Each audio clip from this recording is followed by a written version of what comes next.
Hey there, gang. I'm Keep On Tolkien's Danny J.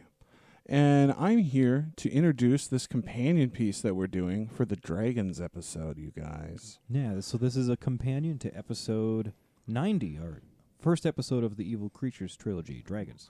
Right, and there was a non-Middle Earth dragon that Tolkien wrote about that we wanted to talk about because it's a fun little story, but we just didn't have time in the regular episode. But we weren't going to deprive you of this content. No, we no, really no. want to talk about it. Plus, when it comes to cool name dragons, I mean, this one. Oh, yeah. Chrysophylax, I think Chrysophylax Dives. Right, Chrysophylax Dives is the name of the dragon. Yeah, what a name. So this is a dragon who appears in one of Tolkien's other writings. This is from Farmer Giles of Ham, one of his non-Middle-earth stories. Yeah. This is a medieval fable written by Tolkien in 1937 and published in 1949. Yeah, Farmer Giles of Ham is a farmer who lives in the town of Ham in the land called the Middle Kingdom. Pretty generic. He has a dog named Garm who frequently acts as comedic relief for the story. Oh, that's cool.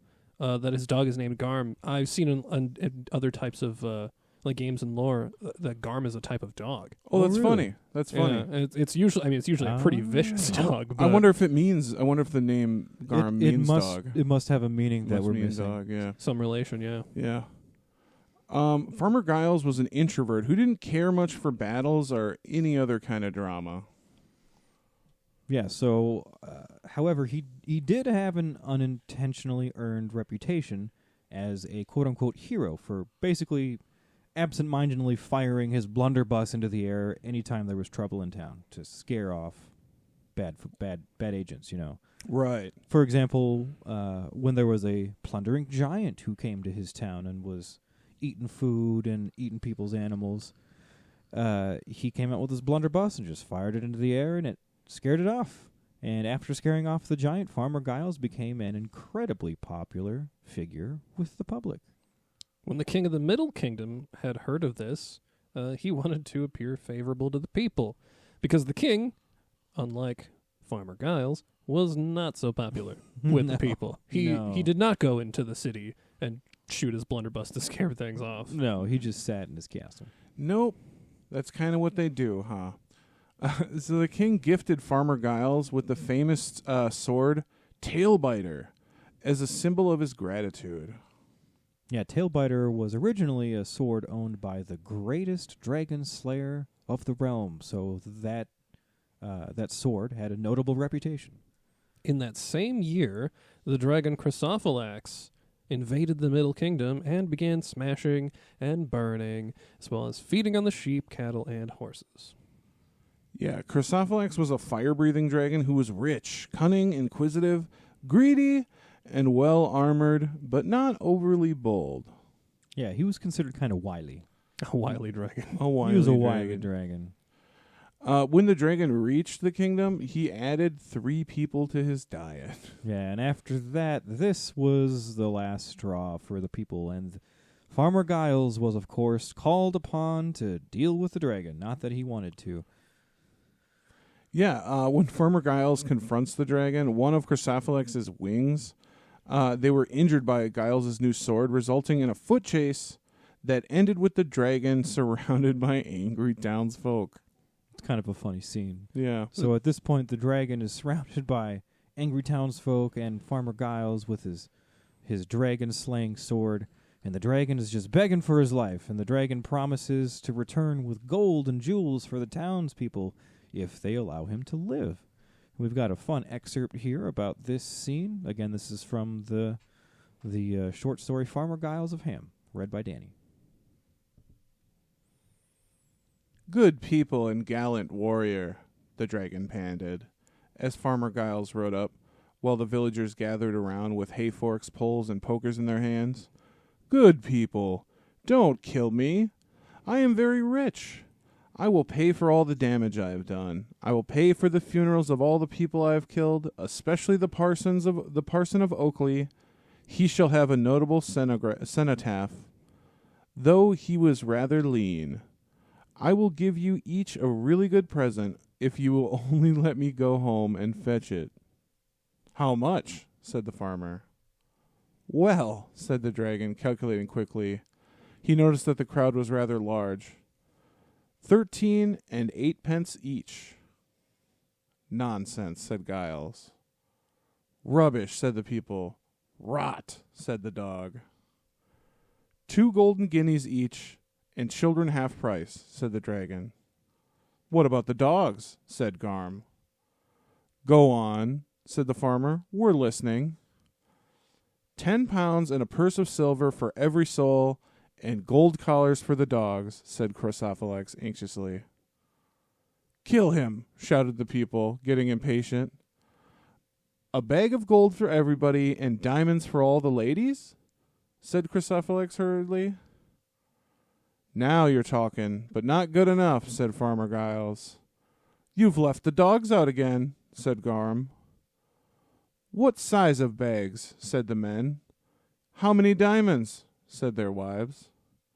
Dear me, said the dragon. I shall be ruined.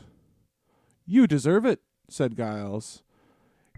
You can choose between being ruined and being killed where you lie. He brandished Tailbiter, and the dragon cowered. Make up your mind, the people cried, getting bolder and drawing nearer. That's pretty funny. It's a funny scene. Yeah. Oh, my. I'm going to be ruined. Yeah. Reading that over just made me think of Joe Exotic from, what is that show from Netflix? Tiger King? Tiger King. Yeah, I'm never going to recover from this. I'm never going to financially recover from this. Yeah. I shall be ruined. Yeah, no shit, bud. Of course. Chrysophylax talks his way out of it, though. Like, of course, yeah. Yeah. They let him go because they want the treasure, but... yeah, he goes home and he just stays there. Yeah, naturally. He doesn't actually follow through with the treasure part. Yeah, the king of the Middle Kingdom heard this story, and he wanted the promised treasure. Yeah, but none of the kingdom's knights were brave enough to go confront this dragon.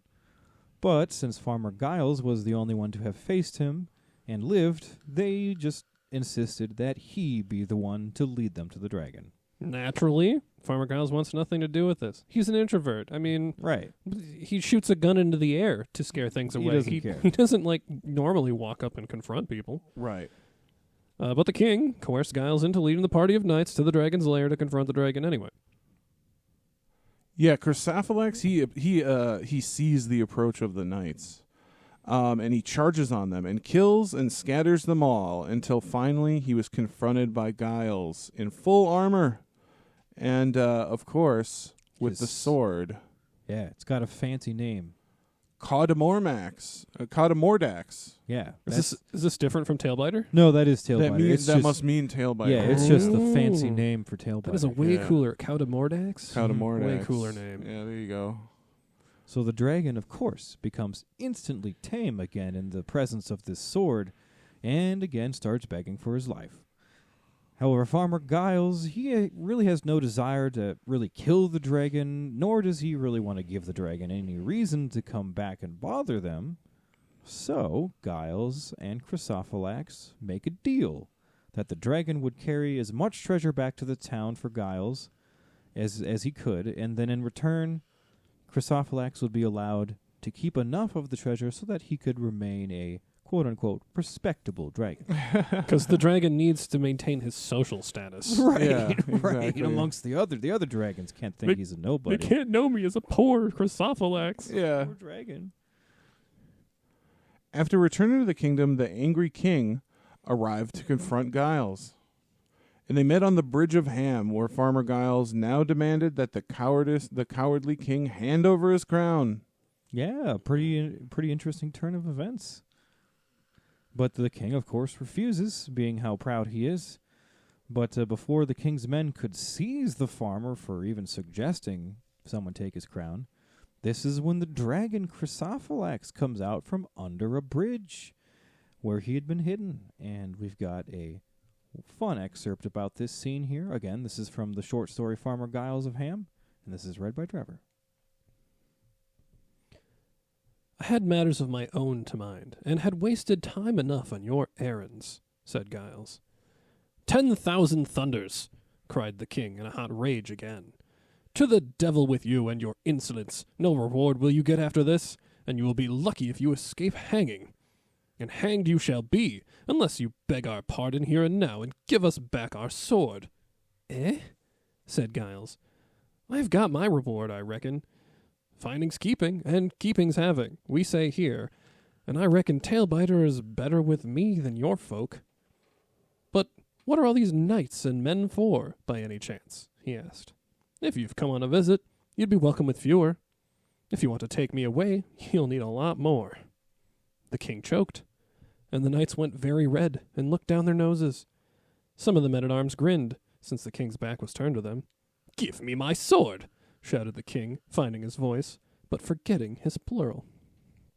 Give us your crown, said Giles, a staggering remark, such as had never been heard in all the days of the Middle Kingdom. Lightning of heaven, seize him and bind him, cried the king, justly enraged beyond bearing. What do you hang back for? Seize him or slay him. The men-at-arms strode forward. Help! Help! Help! Cried Garm. Just at that moment, the dragon got up from under the bridge. He had lain there, concealed under the far bank, deep in the river. Now he let off a terrible steam, for he had drunk many gallons of water. At once there was a thick fog, and only the red eyes of the dragon to be seen in it. Go home, you fools, he bellowed, or I will tear you to pieces. There are knights lying cold in the mountain pass, and soon there will be more in the river. All the king's horses and all the king's men, he roared.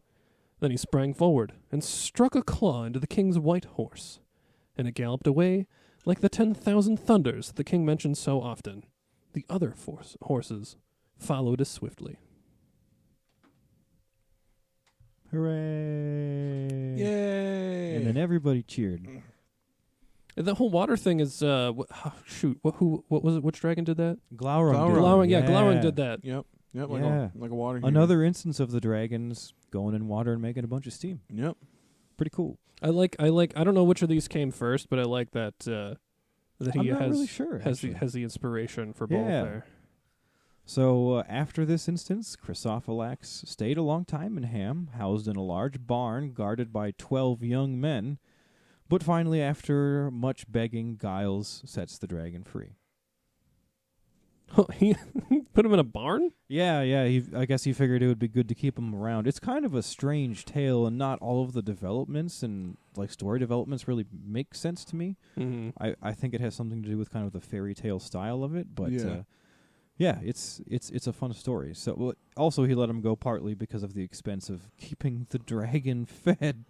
Oh, because dragons grow over a long period of time. That dragon's just going to sit there living a lot of food, forever man. like a tree. Yeah, it's a lot of food. So there's no point in this. They just let him go. So eventually, what they do is they agree on it. They have a non-aggression pact. Yeah. And even in his bad heart, Chrysophylax felt kindly toward Farmer Giles, and they forged an unlikely friendship.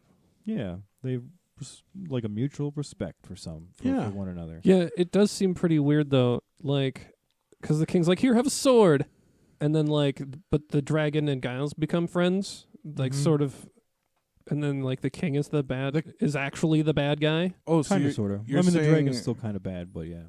You're saying that the state is the bad guy? No way. That is kind of the vibes this story is giving off. A little bit, yeah. A little bit, yeah.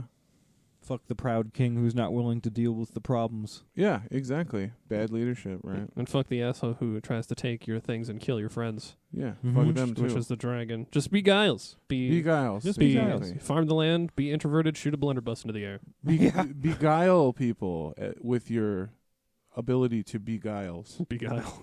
You know? Yes, I think that's the message of the story to take away.